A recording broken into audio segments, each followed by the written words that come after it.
What is up, everybody, and welcome back to Crackin' Packs MTG. Matt here, and today we have a Innistrad Crimson Val collector booster box, and this is for my Facebook group member, Rory. Appreciate you sponsoring this box. And this is going to be one of those, is it worth it to open one of these, pay your hard-earned money and open one of these boxes? As filming, this box TCG is about $130, $135 plus tax. So take that into account. Quite a far cry from what these boxes were at release. We're gonna price the cards in here. See if we can get $130 worth of mythics and rares. And if so, we're gonna sell them and buy another booster box and see. I'm kidding. That's a different channel. That's not me. But Thalia, Guardian of Thraben, Breath of the Sleepless, Demonic Bargain. So far, nothing crazy. But I think, ooh, that's pretty. I think at the price, I think we're gonna do okay. Unless this box just totally hoses. And you gotta watch out for some of these tokens. I think some of the tokens out of the set are kind of valuable. So we'll double check those as well. But what do you guys think about Innistrad Crimson Val? A lot of people, this is one of their least favorite sets. And I'm curious what you guys actually think about it. Sheesh. Right out of the second pack, Sorin. It's not Man Bun Sorin, but it is Sorin. Overcharged Amalgam. 3 Weird Sisters. Okay, so far this pack's really solid. And Curse of Hospitality. So here's my thing. I don't think this was inherently a bad set. I think a few things. I think the price point for the set may have been off. I think at the current price point it's perfectly fine. If you're paying $12 for a collector booster, that's a pretty good deal. And I think the way they handled this block, set, whatever you want to call it, because we had Crimson Val, we had Midnight Hunt, and then we had Double Feature. I think if they would have lumped it all into one set, cut all the chaff out of it, had the good cards from both sets into one set, and did the silver screen treatment as a chase card, I think it would have been a completely different story. That's just my 2 cents, and I just open packs of Magic cards on the internet, so take that for what it's worth. But I don't think the set's, again, I don't think it's inherently bad. I just think it was mishandled, for lack of a better term. So far, box is kind of slow. To make your value in this set, you need to hit a couple of the good mythics, and then you have to get three-ish of the slow lands. I think that's what we call them, slow lands. 3 of the good ones: the Sundown Pass, the Storm-Carved Coast, etc., etc. Can't remember if those are in this. Yeah, Storm-Carved Coast is in this one. Sometimes I get it mixed up. And I know some of them are in Midnight Hunt, but we got a little verification in this pack. Edgar, Alluring Suitor. If I see another darn Harker's Journal in this box, I'm going to start journaling myself, putting all my feelings about it in a journal, about journaling. Yeah, I think they'd have cut the chaff. Put the good cards from Midnight Hunt and Crimson Val all in the same booster box, and then not done the silly double feature stuff. Even though I dig double feature, I think it could have just been a variant in the base set. Wedding Announcement. Sheesh, there we go. Thundering Nightmare. Cemetery Illuminator.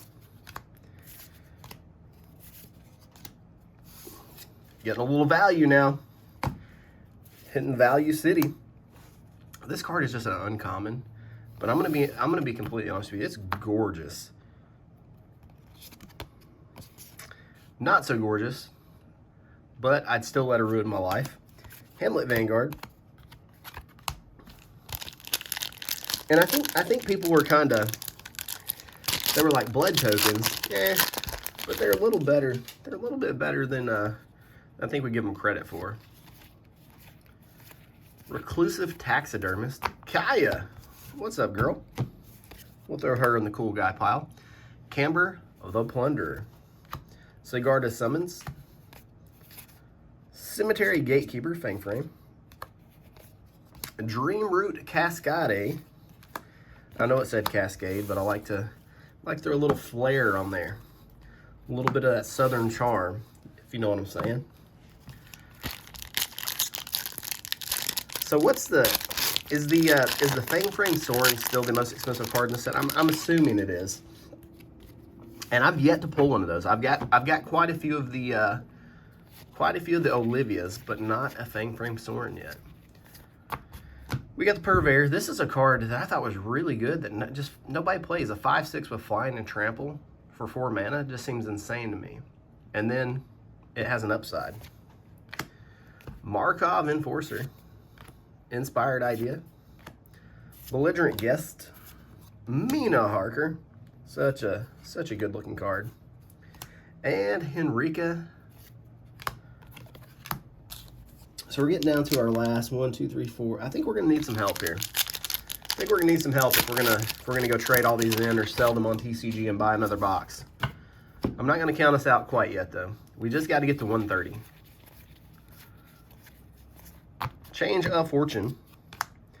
Scion of Opulence. Uvenwald Oddity. I thought this card was gonna be good, but obviously I was wrong. Wedding Security. Renfield. Dracula Blood Immortal. Probably worth a solid buck or so. Like I said, this is a you live or die by the slow lands. So far I think we've gotten 3, so we might do okay. Evolving Wilds. Not the best rare because it's a common. Curse of Hospitality. Love the artwork on here, Sinister Waltz. Could you imagine this like being a full-size painting hung on the wall? People, definitely be a conversation piece. Lantern Flare. Quincy. Odric. And, oh, there we go. That's going to help us out. 4 slow land if I'm keeping track correctly. And I think all the ones we've hit have been pretty solid. That may get us at least part of the way there. Ill-Tempered Loner. That's me most of the time. Nobody ever comes and visits. Predator's Hour. Pack Leader. Dracula. And Dracula. Double Dracula there. 2 more packs for Rory. I'm glad I finally learned how to open these packs because when I first got these, I did not know. Like I felt like I needed sharp objects to get into the packs because they were so difficult to open. Either my fingers have gotten stronger or I've learned the trick to it. Sisters of the Undead. That's Olivia. Olivia from Another Mother. Cemetery Illuminator. What's hurting us here in this box in particular is we're not getting the good mythics. We really needed to get a Colossus. And I think that's our second Illuminator. And don't worry about these piles. They don't mean anything. I'm just throwing stuff anywhere. Okay, that guy's kind of good. Haunting Imitation, Loner, Search, Runo Stromkirk. This was a really, really popular commander when this set released. 1 more card for Path of Peril. Sheesh.